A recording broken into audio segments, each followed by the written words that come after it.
Hello dreamers, আসসালামু আলাইকুম। আমি Barshan, founder and CEO of triple I. So আজকে একটা স্পেশাল গেস্ট নিয়ে আপনার সাথে কথা বলবো, যিনি আসলে সৈকত ভাই, যার পরিচয় আসলে নতুন করে দেওয়ার কিছু নেই। অনেকেই যারা আপনারা আসলে অনেকদিন ধরে স্টাডি অ্যাব্রোড নিয়ে বিভিন্ন ধরনের ভিডিও দেখেন, তারা অবশ্যই সৈকত ভাইকে দেখেছেন। সো এবং আজকে আমি বর্ষণ ভাইয়ের সাথে আসলে স্টাডি ইন ইউকে এবং all over the study in abroad নিয়ে কথা বলবো। সো আশা করি এই আজকের ভিডিওটা অনেক বেশি ইনফরমেটিভ হবে, আপনাদের জন্য অনেক জ্ঞান আহরণ করতে পারবেন, যেহেতু একজন বিজ্ঞ ব্যক্তি আমাদের সাথে রয়েছে, যিনি প্রিভিয়াসলি ইউকে ইউনিভার্সিটি রিপ্রেজেন্টেটিভ ছিলেন, ইউকের একটা নাম করা ইউনিভার্সিটি। সো রাইট নাও ভাইও আমার মতো আসলে এই বাংলাদেশ স্টুডেন্ট যারা দেশের বাইরে যাচ্ছেন তাদেরকেই সাপোর্ট দিয়ে আসছে।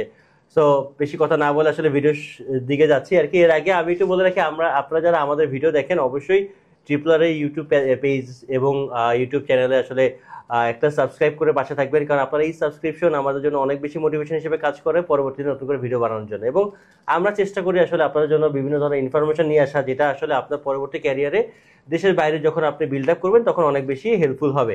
সো সৈকত ভাই, আমি আমার মতো করে আপনার পরিচয় দিলাম, ভাই আপনি আপনার মতো করে। অনেক ধন্যবাদ। আপনি অনেক বিশেষণ বা অতিরঞ্জিত এক্সাজারেশন হয়েছে, বিষয়টা এরকম না।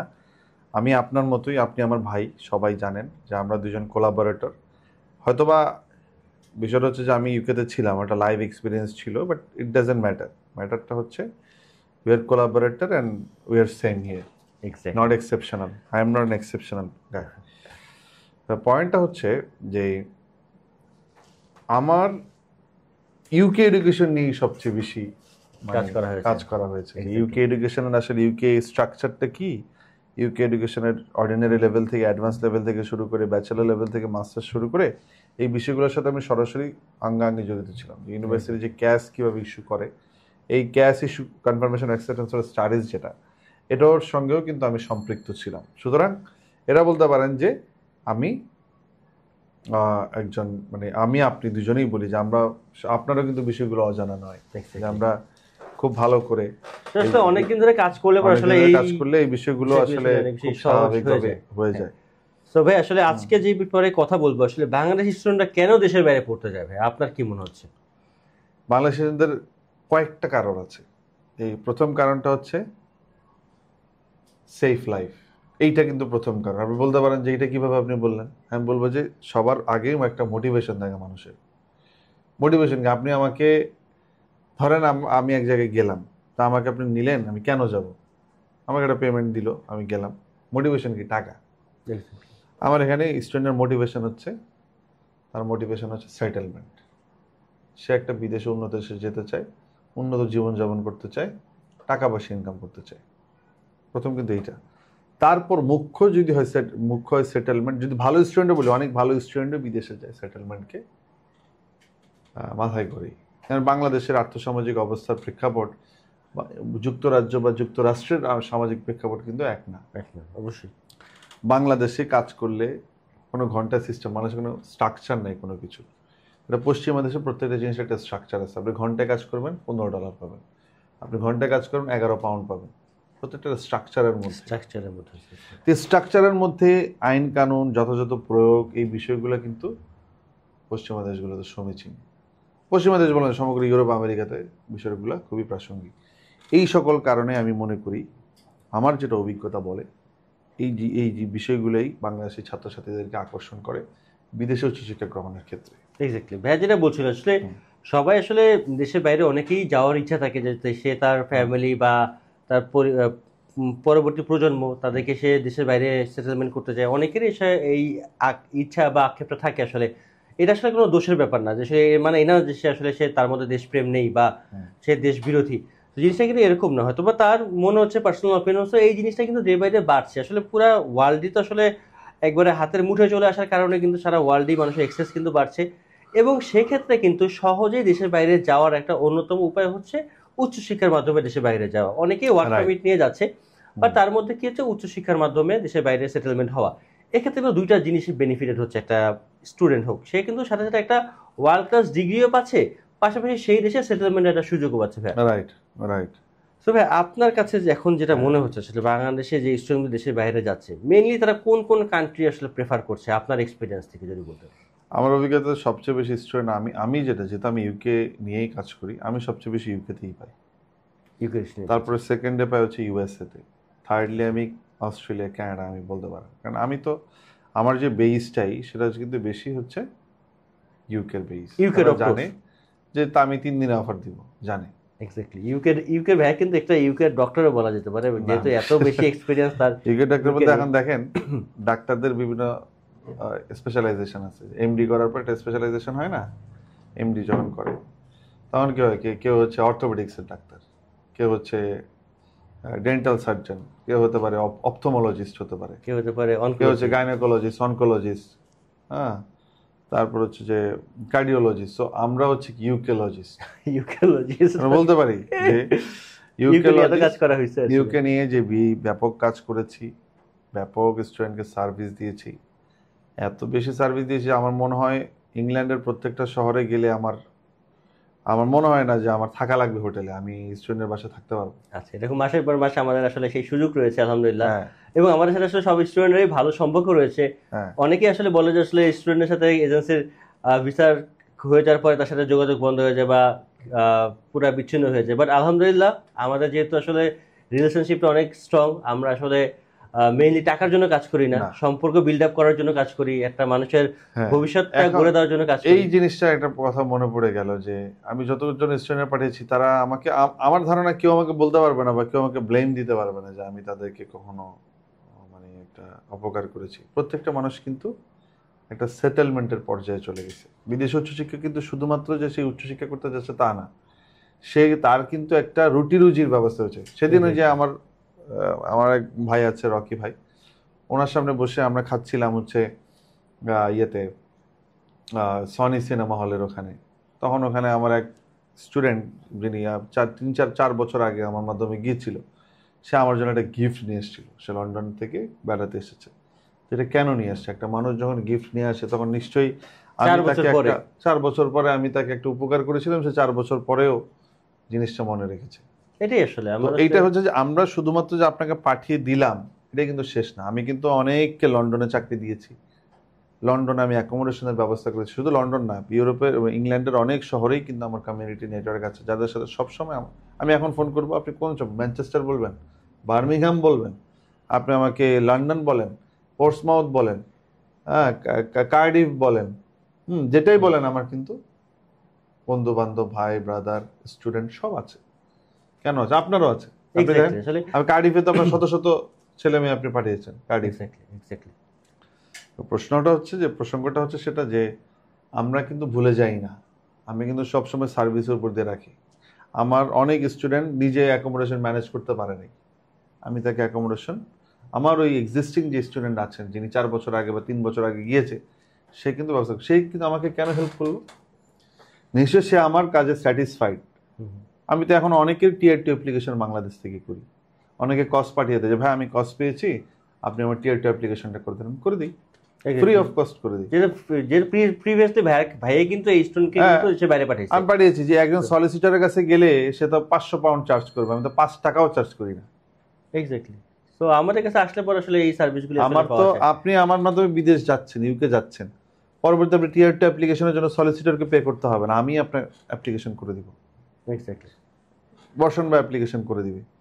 আমরা যে শুধু আপনাকে পাঠিয়ে দিলাম আপনার ফোন ধরবো না বিষয়টা কিন্তু এরকম না। আপনি নিজের এসছেন, ওখানে যাবেন, ওখানেও আপনার সাথে সম্পর্ক রাখবেন। শত শত লোকের সাথে আমার সম্পর্ক আছে, শত শত স্টুডেন্টের কাছে, শত শত অ্যাসপিরেন্টসদের সাথে সম্পর্ক আছে। একটা স্টুডেন্ট আমাকে একবার বলেছিল যে ভাইয়া আপনি যদি আমার কাজটা না করতেন আমার কোনোদিনও ভিসা হইতো না। আমি 4টা এজেন্সি ঘুরে ক্লান্ত হয়ে গেছি। যেদিন এখানে ভিসাটা পাইছে সেদিন এখানে বসে কান্নাকাটি করলো যে ভিসাটা তো হাতে পেলাম, অনেক এজেন্সি আমাকে বিভ্রান্ত করেছে। সেদিন আমরা একটা ভিডিও করলাম, সেদিন আমাদের একটা আবু সাইদের একটা ভিডিও সেদিন আমরা পাবলিশ করেছি। 19টা এজেন্সি ঘুরে সে আসলে মানে তার মানে মনোমত হয় না সে। এখন আমি তো 24 ঘন্টা সাপোর্ট দিই। আমার একটা স্টুডেন্ট যে রাত 12টার সময় যে ভাইয়া এখন না আমার তো এইটা অবস্থা, আমাকে সে একটা স্টুডেন্ট, সে চাকরি করে, সে সময় দিতে পারে না, তার জন্য আমি শুক্রবার একটা শিডিউল করেছি যে শুক্রবারে তুমি আমার কাছে ইন্টারভিউ মক দাও। আমি শনিবার দিন তার জন্য অপেক্ষা করেছি অফিসে, সে আমার থেকে অ্যাপয়েন্টমেন্ট নিয়েছে যে ভাই আমি অমুক তারিখ বিকাল 4টায় আসবো, আপনার অফিসে থাকেন। আমি আসি, আমার অফিস থেকে বাসা কিন্তু খুব দূরে না। এই যে সার্ভিসগুলো দিচ্ছে, আমি গ্যারান্টি দিব বাংলাদেশের কোনো এজেন্সি পার্সোনালাইজ সার্ভিস দিতে পারবে না আমার আপনার মতো। আপনিও এই ঠিক সেম সার্ভিসটাই দিচ্ছেন। আমার স্টুডেন্ট তো আমাদেরকে, আমার এক অনেক স্টুডেন্ট আছে আসলে এই জিনিসটা যে খুবই আমি এনকারেজ করি এরকম না, আসলে প্রয়োজন না হলে পরে আসলে সবাই তো ফ্যামিলির টাইম থাকে। তো স্টুডেন্ট ভাই রাত 1:30টার সময় 2টার সময় স্টুডেন্ট ফোন দেয়, ফোন দেওয়ার ইমার্জেন্সি কোনো কারণ যদি হয় আমি অবশ্যই গ্যারান্টি আমরা দিব সেই সময় বাংলাদেশে support দিচ্ছি। অনেক বড় বড় এজেন্সি আছে, আমি তাদের কোনো বদনাম করছি না, ওনারা ওনাদের প্রফেশনালিজমের জায়গা থেকে করে, বাট আমি 50টা ফাইল করব, 50টা অ্যাপ্লিকেন্টসের ডিল করি, 50টাই করি, ভালোভাবে করি, Exactly. কাউকে অখুশি করে কোনো কিছু করি না। Anybody any time anywhere they could reach me. Exactly. এটাই আসলে হওয়া উচিত আসলে, যেহেতু আমাদের কাছে একটা স্টুডেন্ট যখন আসে আসলে তো আলটিমেটলি সে তার ক্যারিয়ারের গাইডলাইন্স বলেন বা ক্যারিয়ারের গার্ডিয়ান হিসেবে কিন্তু আমরা তাদেরকে সাপোর্ট দিই। তো সেই ক্ষেত্রে যদি আসলে আমরা তাদের সাথে যদি আসলে ওইভাবে যদি না মিশা যায়, আসলে একটা স্টুডেন্টের সাথে ওই ডিপে যদি গিয়ে না মিশা যায়, আসলে তার কিন্তু আপনি পালসটা বুঝবেন না। উদাহরণস্বরূপ আমি এটা বলি, আমি কিন্তু শুধু ঢাকার না, বরিশাল, চুয়াডাঙ্গা, সিলেট, যশোর, খুলনা, হ্যাঁ, তারপর হচ্ছে পিরোজপুর, যেই ছেলে জীবনে ঢাকায় আসে নাই, ও জীবনে ঢাকা আসছে 2 দিনের জন্য, ও ঢাকা চেনেই না, ওর ডকুমেন্টস আমি করেছি, ও শুধু আমার সাথে একবার দেখা করেছে, অনেক স্টুডেন্ট আমার সাথে দেখাই করেন। আমার এবার অনেক এই যে মাহাদি, আমার এই ভিডিও যদি মাহাদি দেখেন, মাহাদি মুর্তজা নামে আমার স্টুডেন্ট আছে, এই স্টুডেন্ট, উনি আমার সাথে দেখাই করেননি, অথচ সে এখন লন্ডনে। এক্স্যাক্টলি। আমি তো কোনো টাকা, মানে আমাদের তো কোনো ফিনান্সিয়াল ট্রানজাকশনই নেই আমার সাথে। মাহাদি মুর্তজা যদি ভিডিও দেখেন, আমি বলছি মাহাদি আপনি একটা কমেন্ট করবেন যে মাহাদি মুর্তজার সঙ্গে আমার কখনো দেখাই হয় না, বাট সে ভিসা নিয়ে এই মুহূর্তে লন্ডনে আছে। ফোন দিল একটু আগে যে ভাইয়া হিথ্রো ইমিগ্রেশন চেক করে ভিতরে ঢুকেছি। This is our commitment. Exactly. The commitment we always try to possess. True. আসলে কমিটমেন্ট রেখে আসলে একটা ফাইল যখন, একটা স্টুডেন্টের ফাইল যখন আমরা পাই, দ্যাট মিনস তার ফাইল পাওয়া না, আসলে এখানে কিছু ডকুমেন্ট না, এখানে কিছু স্বপ্ন থাকে। আসলে এই স্বপ্নটা কিন্তু আসলে আমাদের হাতে একটা স্টুডেন্ট দেয় যে ভাই আমার স্বপ্ন পূরণের জন্য আপনি একটা পথ প্রদর্শক হন। তো সেই জায়গা থেকে আসলে আমরা চেষ্টা করি আমাদের যতটুকু পসিবল, বেস্ট পসিবল। যেমন এই ইনটেকেই যে আমি গতকালকে একটা স্টুডেন্টের, যেহেতু স্টুডেন্ট সিলেটে থাকে, সে আসলে আমার সাথে দেখা করতে পারে নাই, তার বাবা ইউকে থাকে, তার বাবা আমার সাথে রেগুলার কমিউনিকেশন করতো। তো স্টুডেন্ট দেন ঢাকাতেও স্যার তার সাবমিট করিনি, আমি সিলেট ভিএফএস ফাইল সাবমিট করছি। তো এই স্টুডেন্টটা গেল আপনার ওলভারহ্যাম্পটন ইউনিভার্সিটিতে, বার্মিংহামে। তো সে সিলেটের সব এজেন্সি তাকে ফেরত দিচ্ছে যে তাকে এই আইএলটিএস দিয়ে তার হবে না, তার ইউকেবি আইএলটিএস লাগবে। আমি দেখতাম যে তার আইএলটিএস স্কোর যেটা পেয়েছে সেটা দিয়ে সে ইউনিভার্সিটি মিট করতে পারে। তো আমি বললাম যে ভাই আমার ফাইলটা আমাকে দেন তো, দেখি আমি ট্রাই করি। তো আমি সেই ফাইল নিয়ে আমি ওলভারহ্যাম্পটনে অ্যাপ্লাই করলাম। দেন স্টুডেন্ট আরামসে ক্যাশ পেলো। স্টুডেন্টের পক্ষে আসলে আমার সাথে মিট করা একটু ডিফিকাল্ট ছিল, যেহেতু স্টুডেন্ট ব্যাচেলারে যাবে, ছোট স্টুডেন্ট আর কি। তো সে বার্মিংহামে গিয়ে সে আমাকে একটা ছোট একটা টেস্টিমোনিয়াল ভিডিও করছে। সো এই দ্যাট টাইম আমি ফার্স্ট টাইম ওকে আমি ফেস টু ফেস আমি দেখছি। এর আগে যে তাকে প্রিকেস ইন্টারভিউ বলেন, তাকে গাইডলাইন দেওয়া, তার ভিসা অ্যাপ্লিকেশন করা, পুরো প্রসেসিংটাই অনলাইনে হয়েছে। সে আসলে খুবই গ্রেটফুল আমাদের প্রতি। আমরা কিন্তু অনলাইনেও বেস্ট সাপোর্ট, অনলাইনেই বেশিরভাগ সাপোর্ট দিই। ইউকে অ্যাপ্লিকেশনে তো ইন পার্সন কোনো কাজই নেই, আমরা টাকা পয়সা নেই সাথে। আপনার টাকা আপনি ব্যাংকের মাধ্যমে আপনি ইউনিভার্সিটিতে পাঠাচ্ছেন, এখানে আসলে আমার তো আসলে কোনো প্রয়োজন নেই। আমি আপনাকে ওয়েটা দেখা দিব, সেক্ষেত্রে আপনাকে ওয়েটা দেখা দিব যে আপনি এই ব্যাংকে যান, এই ব্যাংকের রেটটা ভালো আছে। এখানে কোনো ফ্রডুলেন্ট অ্যাক্টিভিটিস এর কোনো সুযোগই নাই। এজেন্সি মানে তো মানুষের একটা ভ্রান্ত ধারণা। বাংলাদেশে যে প্রথাগত এজেন্সিগুলো গড়ে উঠেছে তারা অবিশ্বাসের উপর গড়ে উঠেছে। আমি যদি বলি, I am sorry to say that, আমি বেশ কিছু স্টুডেন্ট পাই তারা প্রতারণার শিকার। আপনি জানেন বেশ একটা এজেন্সি, কিছুদিন আগে একটা এজেন্সি নাকি মানুষের টাকা চুরি করে নিয়ে গিয়েছে, অনেক বড় একটা এজেন্সি, আমি নাম নিচ্ছি না, অনেক বড় একটা amount. I would not say that, but এই যে সেই ভদ্রলোক যে এজেন্সির মালিক, সে খুব সম্মানিত লোক, তার নামের সাথে বিভিন্ন বিশেষণ আছে, তা একদম পুরো মানে বাংলাদেশের সবচেয়ে পশ জায়গাতে তার অফিস, পশ স্থানে সে টাকা নিয়ে চলে গেছে। সে টাকা রাখতো, স্টুডেন্টের টাকা সে নিজে গচ্ছিত রাখতো। কি ভাই, আমি স্টুডেন্টের টাকা নিয়ে আমি কি করবো? আমি তো মালিক না। হ্যাঁ, আমি স্টুডেন্টের টাকা নিয়ে ব্যাংকের মাধ্যমে আপনি ইউনিভার্সিটিতে পে করবেন। আমাদেরকে বুঝতে হবে, ইউ হ্যাভ টু আন্ডারস্ট্যান্ড যে প্রথাগত এজেন্সিটা আসলে কি করে। We are agent, we try to help you in application, in visa procedure, not elsewhere. Exactly. আমাদের সাথে ডিরেক্ট কিছু ইউনিভার্সিটি কন্ট্রাক্ট রয়েছে, যারা আমরা ইউনিভার্সিটির অ্যাজ এ রিপ্রেজেন্টেটিভ বা অ্যাজ এ পার্টনার হিসেবে আমরা রিক্রুট করে থাকি। And we are official and we have that ability to fulfill your expectation in a better way, in a legal way. Legal way এবং সহজে। সো যেহেতু আপনার ইউকেতে অ্যাপ্লিকেশন ফিও নেই, অনেক স্টুডেন্ট আছে যে আসলে ব্যাংক কি বলে ফাইল ওপেনিং চার্জ, আমাদের ট্রিপলয় বলেন বা ভাইয়ার গ্লোবাল ডেস্ক বলেন, আমাদের সাথে ফাইল ওপেনিং চার্জ বা ভিসা প্রসেসিং চার্জ বলতে কোনো ধরনের কোনো কথা নেই ইউকের ক্ষেত্রে। ইউকের ক্ষেত্রে কোনো ধরনের কোনো কিছু নেই। তো যাই হোক, আমি বলবো যে ইউকেতে আপনারা আসেন আমাদের কাছে, ট্রিপলয়তে আসেন, যদি না গ্লোবাল অ্যাডমিশন ডেস্কে আসেন, যেখানে আসেন আমরা নিশ্চয়তা দিচ্ছি আপনার সার্ভিসটা স্মুথ হবে, এক্স্যাক্টলি কোনো ঝামেলা হবে না আপনার ফাইল নিয়ে, আপনার ডকুমেন্টস নিয়ে, আপনার আমানত নিয়ে, আপনার স্বপ্ন নিয়ে কোনো ছেলে খেলা হবে না। এক্স্যাক্টলি। তো ভাই এখন যদি আমি আসি ইউকে মার্কেটটা ভাই আসলে তো এতদিন খুব আমরা দেখেছি 2020-এর করোনার সময় থেকে শুরু করে 2022 পর্যন্ত বলা যায় যে ইউকে মার্কেটটা খুব স্মুথ ছিল, যে কোনো স্টুডেন্ট যে কোনো ব্যাকগ্রাউন্ড থেকে আসলে পরেও সে খুব ইজিলি ভিসা পেয়ে গেছে। এক্স্যাক্টলি। 2024-এর জানুয়ারি ইনটেক থেকে আমরা দেখলাম যে বেশ কিছু স্টুডেন্টের ইন্টারভিউ হচ্ছে এবং রাইট নাও কিন্তু আসলে সেই ইন্টারভিউর পরিমাণও বাড়ছে, মোটামুটি সব স্টুডেন্টের ইন্টারভিউ হচ্ছে। তো এই ক্ষেত্রে যে স্টুডেন্টের যে একটা ইন্টারভিউ ভীতি, এই ক্ষেত্রে ভাই আপনার যেহেতু আপনি একটা ইউনিভার্সিটির রিপ্রেজেন্টেটিভ ছিলেন এবং আপনার হাজার হাজার স্টুডেন্ট আপনার কাছে ইন্টারভিউ দিয়ে তারা ইউকেতে গিয়েছে, তো সেই ক্ষেত্রে ভাই আপনার এতদিন একটা এক্সপিরিয়েন্স থেকে যদি স্টুডেন্টদেরকে একটা ইন্টারভিউ প্রিপারেশন কিভাবে নেওয়া উচিত, কি ধরনের কোশ্চেন আসে, এই ধরনের অ্যান্সার কি হওয়া উচিত, সেই ব্যাপারে যদি ভাই ইন্টারভিউ গাইডলাইনের জন্য আসলে এটা অল্প কথায় বলা ডিফিকাল্ট, যেহেতু আসলে আমরা এই জিনিসগুলি কিন্তু একটা ব্যবসা বলেন বা একটা এজেন্সির গোমর, বাট আসলে আমরা স্টুডেন্টের বেটারমেন্টের জন্য কাজ করার চেষ্টা করি, যেটা স্টুডেন্ট যেন সে যদি নিজের প্রসেসিং করে সেক্ষেত্রে যাতে কোনো ধরনের কোনো বাধা ফেস না করে। আসলে নিজের প্রসেসিং করা দরকার হয় না ইউকের ক্ষেত্রে, যেহেতু আমাদের মতো এজেন্সি যারা রয়েছে তারা আসলে without any kind of service charge তারা কাজ করে থাকে। বাট যারা আসলে আমাদের ভিডিওগুলি আসলে স্টুডেন্টের পাশাপাশি অনেক এজেন্সিও দেখে, তারা আসলে ওপেন সোর্স যদি দেখুক, তা মানে যদি তারা যদি দেখে যদি জ্ঞান অর্জন করতে পারে, বেটার সার্ভিস দিতে পারে, ওয়াই নট। এক্স্যাক্টলি। আমি আমার রুটি রুজির ব্যবস্থা আমি করি, আল্লাহ সবার সঙ্গে আছে, উনি প্রত্যেকের রুটি রুজির ব্যবস্থা করে। আমরাও দেখি, আমরাও আসলে অনেক ভাইয়ারা যারা আসলে রেগুলার ভিডিও করে, আসলে জানার শেষ নেই এই ইন্ডাস্ট্রিটা এমন একটা ইন্ডাস্ট্রি, রেগুলার ইনফরমেশন চেঞ্জ হচ্ছে, রেগুলার আপডেট আসছে, তো আসলে রেগুলারই নিজেকে ঠিক রাখার জন্য, নিজেকে ভালো একটা সার্ভিস দেওয়ার জন্য তার ক্লায়েন্টকে অবশ্যই সবসময় আপডেটেড থাকতে হয়। সো ভাইয়া যেটা বলছিলাম যে আসলে যে ইন্টারভিউ গাইডলাইন নিয়ে আমরা একটা ফুল ভিডিও বানাবো।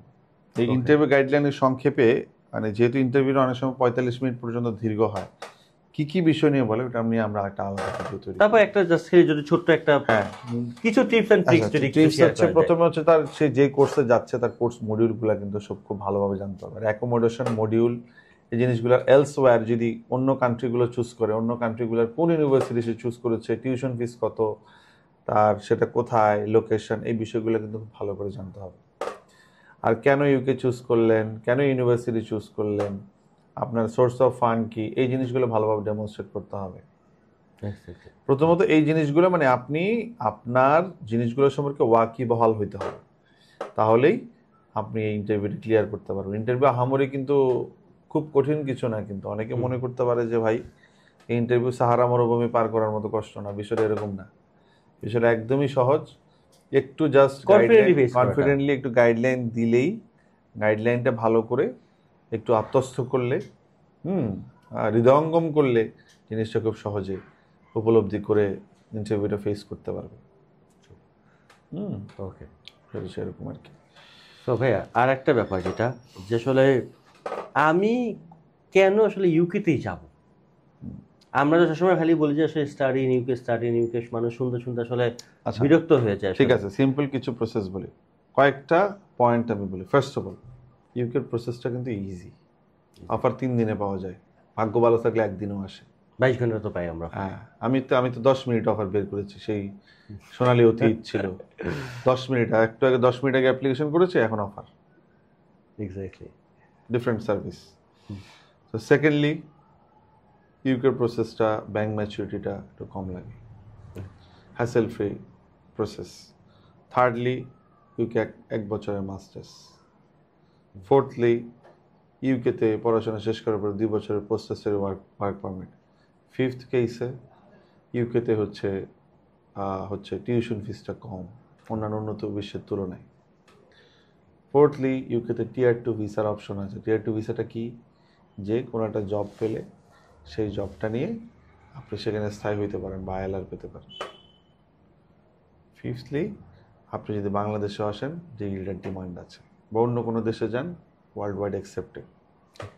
হ্যাঁ, গ্রেট ব্রিটেনের ডিগ্রি সব জায়গায় অ্যাকসেপ্টেড। সো এই ফর্মুলাতে যদি আপনি আগান, বা এই জিনিসগুলো যদি আপনার জরুরি থাকে, তাহলে আমি বলবো যে ইউকে এডুকেশন এই জন্য বেস্ট ডিল হতে পারে।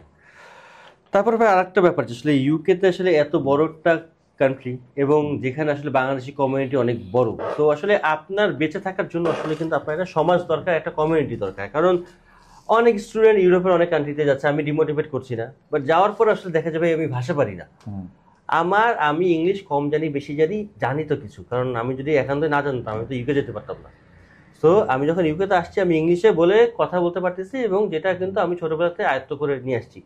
আমি অস্ট্রিয়া যাচ্ছি, আমি ফিনল্যান্ড যাচ্ছি, যারা যাচ্ছেন অবশ্যই তাদের জন্য শুভকামনা। বাট চ্যালেঞ্জটা কি হয়, যে আসলে ওখানে যাওয়ার পর তো অবশ্যই শুধু যে স্টুডেন্ট পড়াশোনা করতেই যে দেশের বাইরে যায়, জিনিসটা তো এরকম না। তাহলে তো আসলে মানুষ তো এত কষ্ট করে ফিনল্যান্ড যাওয়া লাগতো না, Right. সে তো তার পাশের দেশেই অনেক ভালো ভালো এডুকেশন আছে, বা বাংলাদেশে অনেক ভালো ভালো এডুকেশন ইনস্টিটিউশন রয়েছে। শুধু তো আসলে স্টুডেন্ট পড়াশোনা করতে দেশের বাইরে যায় এরকম না, তারা পড়াশোনা করার পাশাপাশি তারা একটা বেটার সেটেলমেন্টের জন্য তারা দেশের বাইরে যাচ্ছে। যখন যাচ্ছে তখন তার আসলে কিন্তু তার আর্নিংসও করা লাগছে।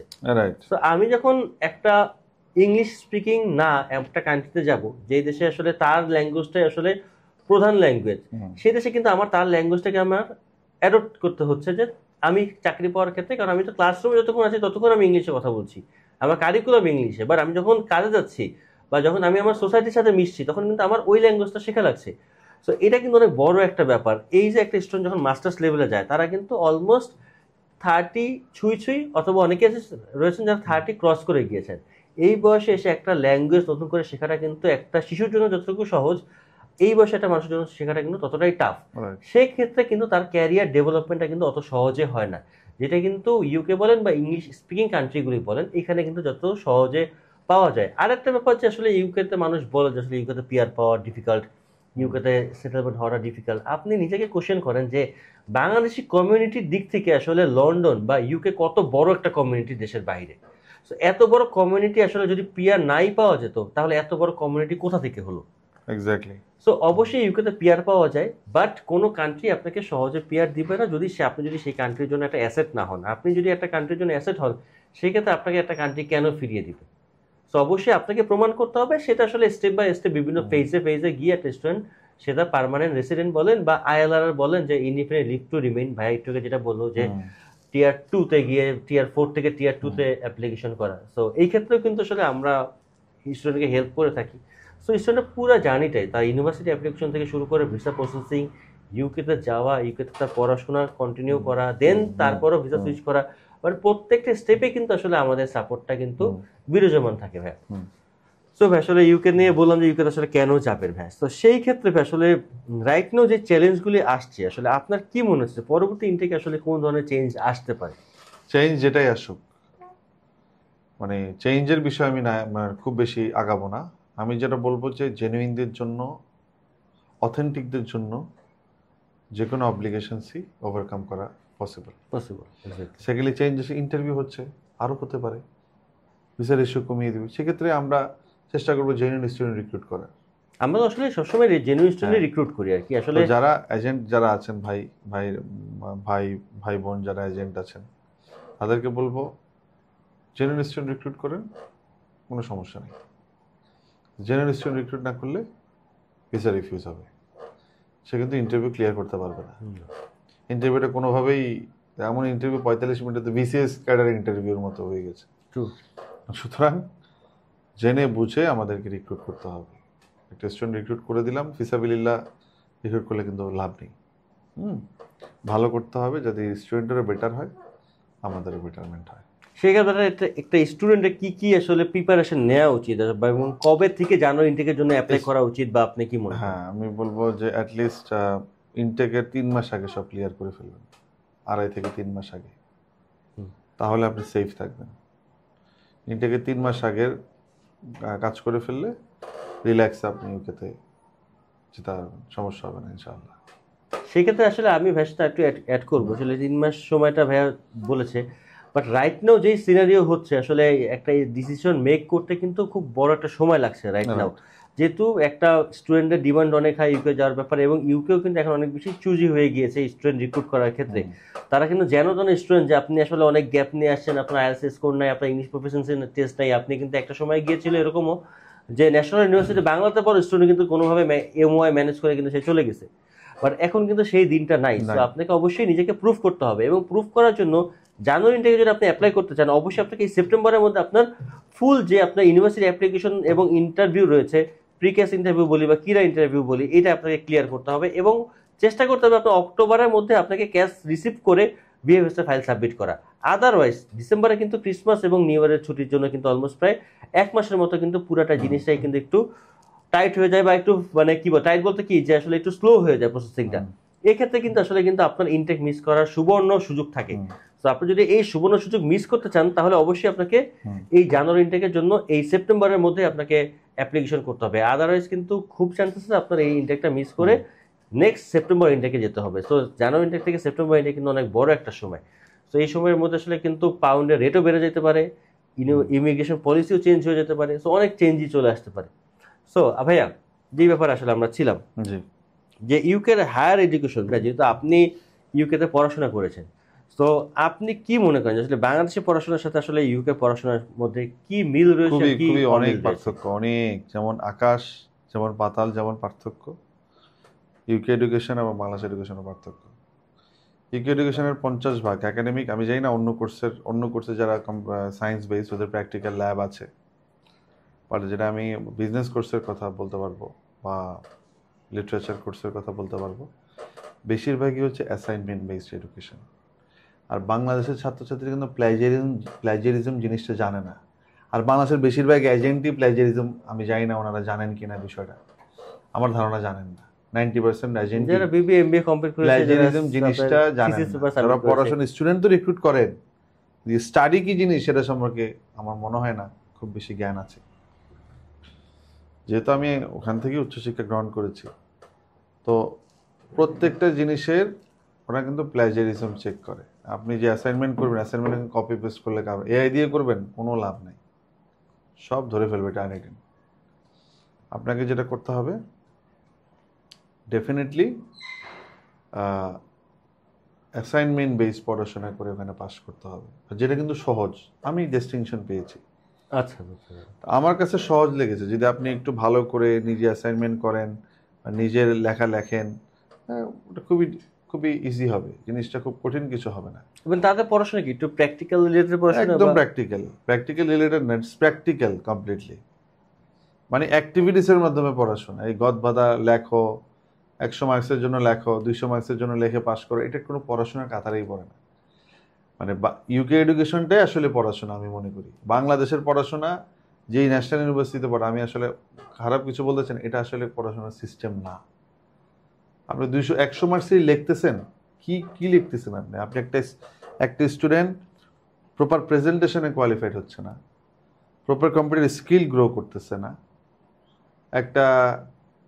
আমি যদিও এটা প্রাসঙ্গিক না, আমি তারপরে বলতেছি যে ভিডিওর মাধ্যমে যদি কিছু অডিয়েন্স দেখেন, ন্যাশনাল ইউনিভার্সিটিতে একটা স্টুডেন্টের কোনো কিছুই তো ডেভেলপ হয় না। হাতের লেখা ডেভেলপ করবে? হাতের লেখা দিয়ে কিছু হয় এখন? সব টাইপিং এর যুগ। হ্যাঁ, এখন কম্পিউটার ছাড়া, যেখানে ন্যাশনাল ইউনিভার্সিটিতে কোনো কম্পিউটারের জন্য কোনো ট্রেনিংয়ের কোনো ব্যবস্থা নাই, কেন এটা? যেখানে কিন্তু বর্তমানে বাংলাদেশে প্রায় সবচেয়ে বেশি স্টুডেন্ট ন্যাশনাল ইউনিভার্সিটি পড়ে। আমরা ন্যাশনাল ইউনিভার্সিটি থেকে 50% ফাইল পাই আমরা ন্যাশনাল ইউনিভার্সিটি থেকে, যারা কম্পিউটার স্কিল খুবই খারাপ, ইংলিশ স্কিল খুবই খারাপ, সবার বলছি না, ম্যাক্সিমামের কথা বলছি, খুবই খারাপ। এই স্কিল দিয়ে তারা কিভাবে বিশ্ব বাজারে ফাইট করবে? পারছে না তো। ইন্ডিয়াতে দখলে চলে যাচ্ছে বিশ্ববাজারে। ন্যাশনাল ইউনিভার্সিটির ডিগ্রি থেকে একটা সাবজেক্টে পড়াশোনা করে সে কিভাবে বিশ্ববাজারে ফাইট করবে? একটা ইন্ডিয়ান আইআইটি গ্র্যাজুয়েটের সঙ্গে, ইন্ডিয়ান আইআইটি গ্র্যাজুয়েট বাদ দিলাম, ইন্ডিয়ান একটা নর্মাল কলেজের স্টুডেন্টের সঙ্গে সে কীভাবে ফাইট করবে? ব্রিটিশ একটা গ্র্যাজুয়েটের সঙ্গে সে কীভাবে ফাইট করবে? আর কি নলেজ সে গ্যাদার করেছে? এটাই এই ব্রিটিশ এডুকেশন। কেন ব্রিটিশরা এগিয়ে? আপনি দেখেন না, একটা কথা আছে যে sun of British empire never sets. Exactly. British সূর্য কোনো সময় অস্ত যায় না। হ্যাঁ, ব্রিটিশের ক্ষমতার সূর্য কখনো অস্ত যায় না। এখানে যদি ব্রিটিশদের এখানে যদি সূর্য ডুবে, ফকল্যান্ড যেটা আর্জেন্টিনার পাশে, ওখানে কিন্তু সূর্য উঠেছে। মানে ব্রিটিশ সাম্রাজ্যের কোনো সূর্য কিন্তু কখনো অস্ত যায় না, মানে কোথাও না কোথাও সূর্য আছে। তো ব্রিটিশ শাসন ব্যবস্থাটা শাসন এরকম ব্যবস্থা এরকম, পৃথিবীর এত জায়গায় দখল করেছে যে কোথাও না কোথাও সূর্য লাইভ আছে এখন। পয়েন্টটা হচ্ছে, আমি বোঝাতে চাচ্ছি, ব্রিটিশ এডুকেশন এমনই একটা সিস্টেমের এডুকেশন যেটা পৃথিবীকে তারা বেস্ট এডুকেশনটাই প্রোভাইড করতেছে, তারা স্টুডেন্টকে বেস্ট সাপোর্টটাই তারা দিচ্ছে। এটার সাথে খুবই পার্থক্য রয়েছে বাংলাদেশের এডুকেশনের সঙ্গে। সো এতক্ষণ আসলে আমরা চেষ্টা করলাম আসলে স্টাডি ইন অ্যাব্রডের ব্যাপারে। সো ভাইয়া যেহেতু আসলে আমরা একসাথেই কাজ করা হয় এবং একই ইন্ডাস্ট্রির মানুষ, তো আসলে আমরা চেষ্টা করি আসলে বিভিন্ন সময় আসলে যারা এই ইউকে মার্কেট নিয়ে বা স্টাডি অ্যাব্রোড নিয়ে যারা আসলে এক্সপার্ট, যারা বা যারা অনেকদিন ধরে কাজ করছে, তারা কিন্তু তাদেরকে নিয়ে এই ভিডিওগুলি করা, যাতে কিছু হলেও আপনারা ভ্যালু অ্যাড করেন, যে আপনার দেশের বাইরে পড়াশোনার ক্ষেত্রে যেটা আমরা কিছু ভ্যালু অ্যাড করতে পারি আর কি। সো ভিডিওটা বড় হয়ে যাচ্ছে, সো আমি ভিডিওটা শেষ করার দিকে যাচ্ছি। ইনশাল্লাহ পরবর্তী কোনো ভিডিওতে ভাইকে নিয়ে অবশ্যই দেখা হবে, কথা হবে, আড্ডা হবে। তো আপনারা যারা আসলে আমাদের ভিডিওটা এতক্ষণ পর্যন্ত দেখলেন, যে আপনার যদি কোনো পার্সোনাল কোশ্চেন থাকে আপনারা কিন্তু আমাদের পেজে বা এখানে কিন্তু কমেন্ট করতে পারেন, দেন আমরা কিন্তু চেষ্টা করবো আপনাদেরকে সেই কোশ্চেনের অ্যান্সার দেওয়ার জন্য। এবং আপনারা যারা পরবর্তী ইনটেকে যারা অ্যাপ্লাই করতে চাচ্ছেন তারা কিন্তু খুব কুইকলি অ্যাপ্লাই করে ফেলেন, কারণ আপনারা জানেন যে আসলে পরবর্তী ইনটেকের সময় কিন্তু খুবই কম।